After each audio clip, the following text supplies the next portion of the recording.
Komið þið sæl og verið hjartanlega velkomin að skjánum. Það föstudagsþátturinn sem heilsar ykkur. Og núna þegar hver ferðahelgin rekur aðra rétt að fara svona aðeins yfir það sem að vera og í boði. Og núna helgina 23. og 24. fara fram Mærudagar á Húsavík.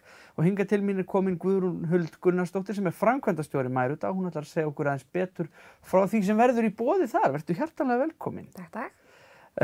Já, Mærudagar, þeir hafa nú heldur betur fest sig í sessi. Já. Og sko áður við förum að tala það sem að vera, hvað felst nákvæmlega í þessu orði, Mærudagar? Sko mæra er sem sagt nammi eða salgæti. Þess vegna þá eiginlega rauninni flestallar skreytingar á Húsavík eru eitthvað svona nammi tengdar. Já, einmitt. Já, og svo er einmitt líka, einmitt á sunnudegi, þá mæru hlaup, þar sem krakkar geta farið að húsi sem eru merkt með fána. Já. Og þá getið þeir sótt sér mæru. Stundum það hollustu mæra, bara grammiti eða ávextir eða eitthvað, en yfirleitt það eitthvað svona salgæti og svona gotterí. Einmitt, og þetta alveg svo sér húsvíst að kalla nammi mæru? Já, sko ég ekki þaðan, en þetta tel ég að vera, svolítið bara mjög húsvís, sko. Já, af því að fyrir einhvern sem þekkir ekki til þá getur maður haldið þetta snerist sko að fólk væri að mæra hvert annað eða einmitt, en þetta rosalega áhugavert. Já. En hvað verður að vera á Mærudögum í ár? Það verður bara ýmislegt að vera og laugardagurinn 24. júlí svona aðaldagur Mærudaga, það sem sem sagt svona barnadagskrá daginn og þá söngatriði og dansatriði og sirkusatriði og það sem ég vil látum áhorfendur taka þátt, sérstaklega þessi yngstu. Já. Og svo kvöldið Mæradagstónleikarnir og þar erum við oft líka bara einblína á húsvíska tónlistamenn eða norrlenska tónlistamenn, þó svo stundum koma einhverjir, að sunnan eða annars þar af landinu. Og svo erum við með eitthvað svona þekktan tónlistamann líka sem kemur á sviðið, þannig að í ár þá verður Svala Björgvins. Já. Og hún ætlar að þenja raddbröndin fyrir okkur. Og svo verða smá svona hlutverkaskipti þar sem ég hef yfirleitt verið svona kynnir hátíðarinnar líka að ég fæ Öddabli og Steinda Junior til að koma og þeir ætla að vera kynnar kvöldsins og taka sín lög og vera bara eins stressir og þeir eru og þannig að það verður mjög gaman að fá þá á Húsavík líka. Frábært.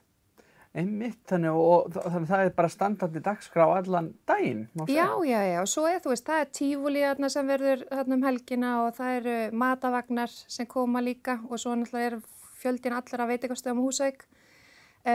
Og svo eru svona litlir viðburðir hér og þar bæinn, við erum í fróðurennubraut fyrir krakkana á laugardeginum, leikhópurinn Lotta kemur á sunnudeginum og í skrúðgangverðinum. Það verður núna fyrst skipti líka enduro fjallahjóla keppni Greifans sem verður þá líka reyndar verslun helgina. Og þá til það til stiga þeir sem taka þátt í þeirri keppni og getur þá jafnvel tekið þátt í keppni erlendis, með að taka þátt í þessu. Já. Þannig að þeir verða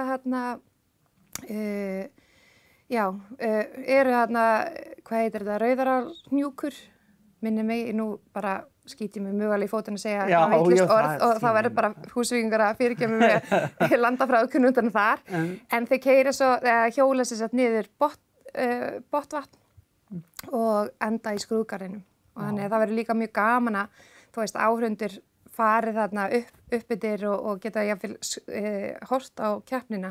Það svona útsýnispallir fyrir ofan Botvatn. Já. Og það hægt að horfa þá á hjólreiðamennina fara koma á fullu spani og jafnvel fara í skrúðgarðinn og taka móti keppendum. Já. Þannig að það eitthvað fyrir, það eitthvað fyrir alla í boði. Já.